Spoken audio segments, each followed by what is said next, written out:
Welcome to American Medicine Today. I'm Kimberly Bonati. We have a jam-packed show. Let's get straight to it.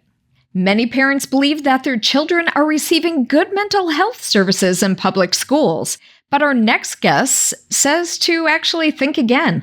Joining us now is Alvin Lui, president of Courage is Habit, who recently released a report on this very serious issue. Thank you for joining us, Alvin. Hey, thanks so much, Kimberly, for having me. I'm honored to be on your show. So can you tell us about this deep dive that you did on the American School Counselor Association? Absolutely.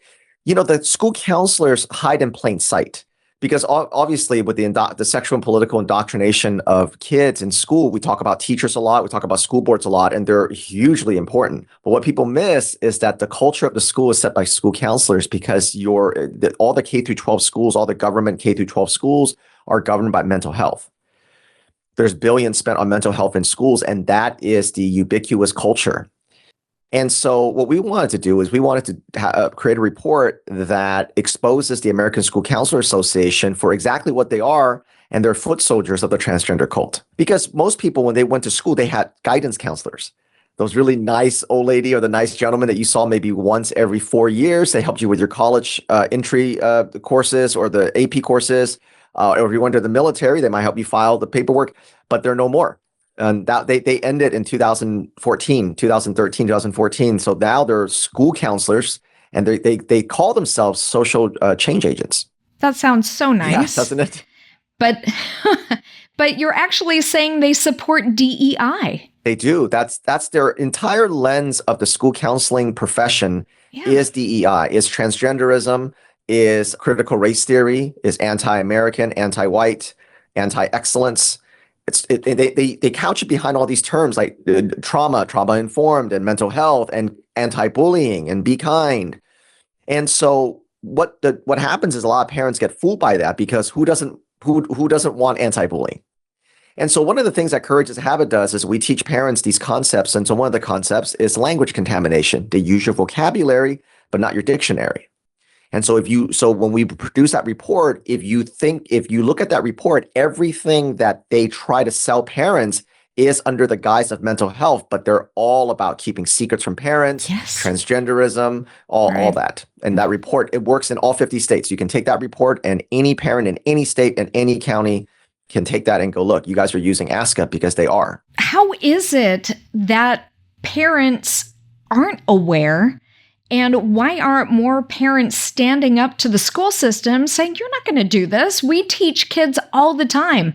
If an adult approaches you and says to not divulge something to your parents, you should run and go let a responsible adult, mainly your parent, know. Absolutely. So there's two reasons why more parents don't know, and those two reasons are the same reason why they're not speaking up. Is the first thing is that language contamination I talked about, the use your vocabulary, not your dictionary. Every time a parent starts to say something, they're like, "Oh, we're just teaching empathy. Don't you want the kids to learn empathy?" The second thing that they do is that they use emotional blackmail. You're a bigot. You're a transphobe. You just want to hurt kids. You just want kids to be, you just want kids to be kicked out of the house. And so one of the ways that they're able to silence parents is they have redefined two terms, the school counselors, and those two terms are safe and abuse. You and I, Kimberly, know that when we talk about unsafe household, we talk about physical abuse, sexual abuse, God forbid, those kind of things. Right. If the kids are not eating. But what the counselors do is they expanded that safe and abuse. And what they mean is if you don't want to call your beautiful daughter Jane, Joe, you don't believe she's a boy because there's no such thing as a trans child, there's no such thing as a social contagion, then you, the parent, are abusive and unsafe, and we better keep secrets from mom and dad because the school is the family. The parents are the enemy. Speaking of, I had just gotten word that in a school system, they went on a trip, right? An overnight trip at a hotel. Yes. And they were supposed to have separate rooms for both boys and girls. Come to find out that they actually roomed in the same bed a transgender boy and a girl. When the father found out, he raised hell, as any parent should. What are they doing? I mean, just think about that. Girl and boy in bed together, nobody else there, sharing a room. I mean, that is a recipe for rape and all disaster. The hard truth that people don't really want to admit yet, and we're getting there, and we've said this all along, the transgender cult's long game is pedophilia. If you can convince a society that a child can decide that they're the wrong sex, which is an insane thing to say, then saying that they can have sex with whoever they want, and they don't have to tell their parents, and they can make that consent, that's actually a lower argument. And so what they do is that they set that situation up. They put the boy who says, I'm a girl, obviously he's not, in a girl's a hotel room or any sleeping quarters. And then when the parents complain, now they can do that emotional blackmail. You're transphobic. You're bigots.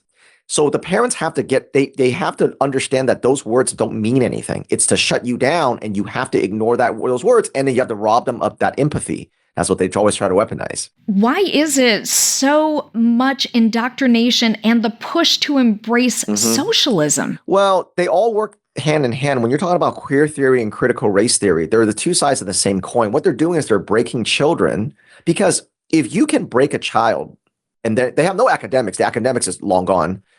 The child that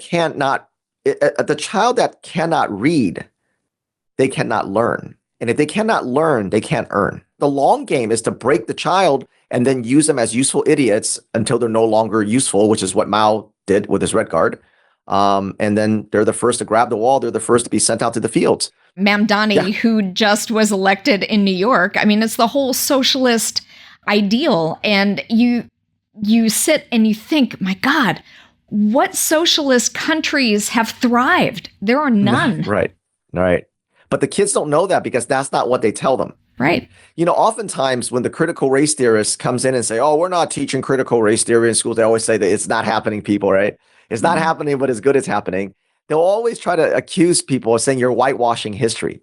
But we don't whitewash history, we redwash history. Correct. That's why Americans don't know anything about communism. When you're breaking these kids and you're making them feel, when you're always taking hope away, because kids by nature have hope because their whole life is in front of them. But with K through 12, they're artificially reversing that. So young people have no hope, because they tell them police are just killing black people for fun. They tell them the earth is going to end in 10 years because of climate change. And they tell them that trans people are being erased and everything's being genocide and it's all the white man's fault.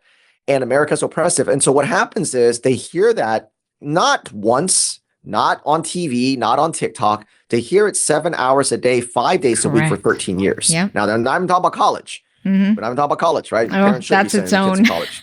That's the whole thing, right? You shouldn't be sending your kids to college. Yeah. But obviously, a lot of parents cannot homeschool, or they cannot yet, right? Because it's a financial hardship. And so what happens is they hear this, and so they have no hope. And when they have no hope, and someone like an Islamic socialist comes in and start promising free buses and free this and free that, it sounds so good. It sounds so good because they have no skills, which is on purpose. Where can people learn about your organization, Courage is a Habit? So I encourage every parent to go to courageisahabit.org. That's courageisahabit.org, and click on school counselors. Now, when you land on that page, you can download that report that Kimberly talked about right off the bat. It's not a difficult report to read, because we basically use everything from their site. But on that site, you'll also see a campaign called Behind Closed Doors. And that's a campaign that we've been doing for almost about 2.5 years. And we've infiltrated ASCA in every way, shape, and form. We've been to their annual conference. We've been to the webinars, seminars. We took their certification exams. We've got their PowerPoints. We got their videos. And so we really want to bring back to parents to say, look, you don't have to take our word for it. Here's how they train all school counselors in all 50 states. So when you hear mental health, when you hear anti-bullying, be kind, social emotional learning, all that, it's all a Trojan horse to bring in transgenderism and DEI. Well, God bless you for the work you do. Alvin Lui, president of Courage is a Habit, thank you for being on the show to shine a spotlight on this corruption going on in our educational system. Thank you so much for having me. Looking forward to be back. Well, that's all the time we have for this segment. Make sure you stay tuned. We'll have more after the break. You were watching American Medicine Today.